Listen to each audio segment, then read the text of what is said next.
A lot of writers base their stories off the well-established hero's journey, seeing their main character go on an adventure, overcome dramatic odds to defeat evil, and then find themselves a changed person. But some do try to subvert this structure, showing us what happens when the good side loses despite their best efforts and evil triumphs. It's not a new idea by any means, but gaming's interactive nature makes it more personal, as instead of watching it unfold like you would in a film, it's your actions that are instrumental to evil's success. Many games provide bad endings, usually as a non-canon game over scenario or alternative ending, but some games see evil winning regardless of your actions. I'm Josh from WhatCulture.com, and these are 10 video games where evil won. Number 10, Resistance 2.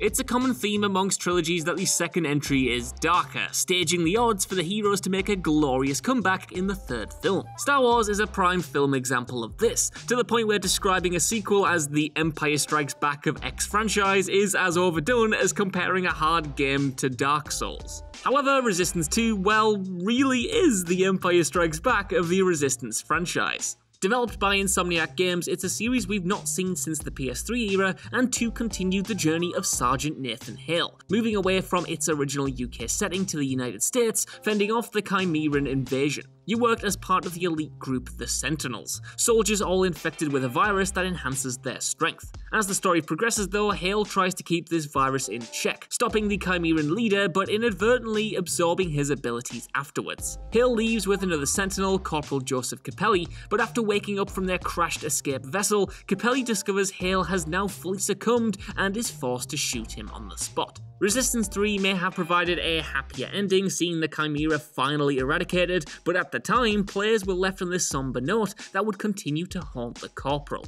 Number 9, Shadow of the Colossus. Shadow of the Colossus is one of gaming's most expressive works. Initially released in 2005 before receiving a full PS4 remake 12 years later, you play as Wanda, a young man attempting to save Mono, a maiden sacrificed after she was believed to have a cursed destiny. Entering a forbidden land on horseback, he seeks to make a deal with the Dormin, a mysterious entity with an alleged power to revive the dead. In exchange for reviving Mono, Dormin informs Wanda that he must destroy these 16 colossi scattered across the land. Except Dormin's reason for asking isn't because these gigantic beasts need culling. The colossi deaths take a great physical toll on Wanda as each one is slain, but upon killing the last colossi, it becomes clear that Wanda has been deceived. Each containing the individual essence of Dormin, kind of like a Horcrux, every colossi death led to Dormin's revival, turning him into a shadow giant. Though defeated by Shaman Lord Amon, Wanda's blind love for Mono still led to their revival and sealed his fate. Number 8, Infamous. Infamous is well known for its morality system. Playing as cyclist courier Cole McGrath, you gain electrical superpowers after surviving an explosion in Empire City, and then can choose to either help the city, gaining positive karma, or act selfishly and build up negative karma. As you proceed, Cole finds himself at odds with mob boss Kessler, leader of the First Sons group that seized control of Empire City in the explosion aftermath. After several incursions, including his murder of your friend Trish, you'll eventually fight him. Regardless of how you played Cole during the game though, Kessler reveals he's actually you from an alternate future, one now lost due to his actions. He also informs you that Trish's murder was to ensure that you never married her, as their eventual family stops Cole addressing the incoming threat of the Beast. Kessler's intentions may have been for the overall good, but his twisted methods brought misery to many, causing his plan to eventually succeed. Number 7, Halo Reach. Halo is one of gaming's most widely explored universes, featuring a rich lore that kept players hooked since its inception in 2002. The fall of Reach is undoubtedly one of its most pivotal moments as well, marking a turning point in the Human Covenant War. It may explain why Bungie chose this setting for their final Halo game, 2010's Halo Reach, as it's a prequel set weeks before Halo Combat Evolved begins. Playing as Spartan B312, better known as Noble 6 and Noble Team's latest recruit, you discovered that Covenant forces have located Planet Reach, birthplace of the Spartan 2 program, and have begun a full-scale invasion. Coming into contact with the Spartans program creator, Dr. Halsley, Noble Team became entrusted with taking Cortana to the UNSC's Pillar of Autumn ship, containing information about an alien artifact that can end the war. Its tagline, "From the beginning you know the end," is apt though, as anyone familiar with Halo knows just why it's called the Fall of Reach. Staying behind to ensure Autumn's escape, almost every member is slowly taken down one by one, ending with Six's last stand against Covenant forces. The Covenant may have eventually been defeated, but the legacy of Noble Team was not forgotten, seeing Reach become a rallying cry amongst human forces. Number 6. XCOM Enemy Unknown. Firaxis Games successfully revived XCOM back in 2012 with XCOM Enemy Unknown, rebooting the popular franchise that had been dormant since 2001's XCOM Enforcer. Set amidst an alternate Earth, you were tasked with controlling the XCOM, a paramilitary organization designed to defend Earth from alien invasion by the Ethereals, a species possessing powerful psionic abilities. Discovering that they've experimented on humanity in an attempt to find a species worthy of uplifting, humanity doesn't take kindly to this, and XCOM successfully kills their leader, the Uber Ethereal, and causes their ship to self-destruct. At the end of the game, players thought they were successful in fending off the invasion, but 2016's XCOM 2 revealed a different outcome entirely. Set 20 years after Enemy Unknown, it reveals that you actually lost the war after the Council of Nations surrendered, a new puppet regime called Advent has been installed, and XCOM has become an underground resistance force. Initially trying to win over people via propaganda, XCOM 2 ends with the Advent's crimes being brought to light and its forces being overwhelmed. Still, it's clear that the war isn't over just yet.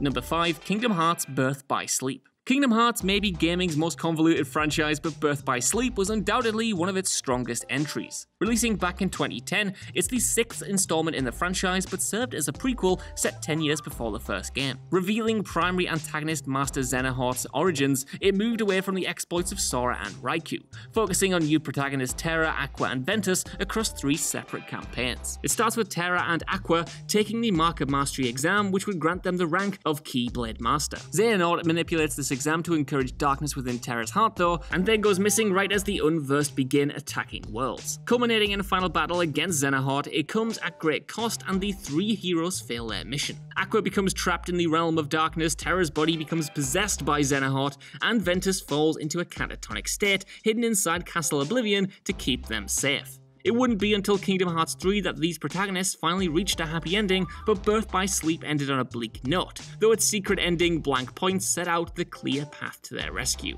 Number 4. Crisis Core Final Fantasy VII. It used to be the case that Final Fantasy titles were self-contained, bringing a new setting and cast each time with a definitive plot resolution. Final Fantasy X was the first game to go against this rule with its sequel, X2, establishing a new convention of follow-up titles, and several years later, Crisis Core followed suit. Set 7 years before 7, you played as Zack Fair, a member of Shinra's paramilitary force Soldier and the Buster Sword's original wielder. Tasked with finding missing Soldier Genesis, his search reveals a wider conspiracy that leads directly into the events of 7. Anyone who played 7 though will be aware that Zack was Aerith's first love, and upon visiting Gongaga in that game, you discovered it's Zack's hometown after meeting his parents, both of whom remained unaware of his fate. This is later clarified when Cloud regains his memories, previously confused by Mako poisoning after Shinra experimented upon both of them. Upon waking up, Zack saves Cloud's life, but is mortally wounded amidst a large confrontation with Shinra troops, telling Cloud to become his living legacy. Number 3. Superhot. Superhot proved such a smash hit upon release in 2016. Its plot worked in this weird meta-narrative manner, seeing you play a fictional version of yourself in front of an MS-DOS. Receiving a friend's message recommending a new game called Superhot, it becomes quickly apparent that your actions are being monitored by a presence only known as the System. Receiving increasing warnings from the system to stop playing and finding yourself booted out several times, it engineers you to walk into your own house and then knock yourself unconscious. This apparently wasn't enough though, and you continued playing, causing the system not only to relent but actively encourage your progress instead. After breaking into a laboratory housing the system's core, you assimilate with it, but not before receiving one last instruction. Arriving back in your apartment, you become forced to shoot yourself, finishing this assimilation. Upon watching the credits, you'll become instructed to recommend the Superhot game to friends as well, sending out the same message you received at the beginning of the game. It's a bleak affair, but considering that you defied the system's many warnings, it's a fate you actually brought upon yourself. Number 2. Diablo. Blizzard's iconic series set the trend for hack-and-slash dungeon crawlers, inspiring a genre of games that included sequels and many expansions. But rarely does the story end well for its protagonists in the Diablo series, and the original title is no exception. First released back in 1997, Diablo took place within Tristam, the kingdom of Kandura's capital, as you attempt to free it from hell-spawned evil, and these adventures culminated in a final battle with Diablo himself, the Lord of Terror. Killing his mortal form, the protagonist then attempts to contain his essence within a soulstone, placing it into your own head and sacrificing themselves. But as Diablo 2 reveals, it was all for nothing. Retold in 2 as a warrior trying to contain Diablo's soul within him, Diablo instead took over this warrior's body and ended up providing him the new vessel instead. So rather than stopping him, it became clear that your valiant efforts in the first game were completely futile. Number 1. Red Dead Redemption.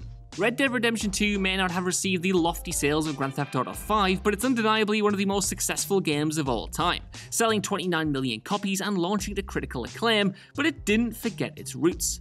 Based around Arthur Morgan amidst the decline of the Wild West, who is a member of the Van der Linde gang, its ending paid much attention to original protagonist John Marston and foreshadowed the beginning of Red Dead 1. Set 12 years after Red Dead Redemption 2, Redemption focused on John trying to get his wife and child back after their kidnapping by federal agent Edgar Ross, that bastard, who then tasks him with bringing his former gang members to justice in exchange for their safety. Despite holding up his end of the bargain, John finds himself betrayed by the government at the end, and after sending your wife Abigail and son Jack to safety, executed in a hail of bullets.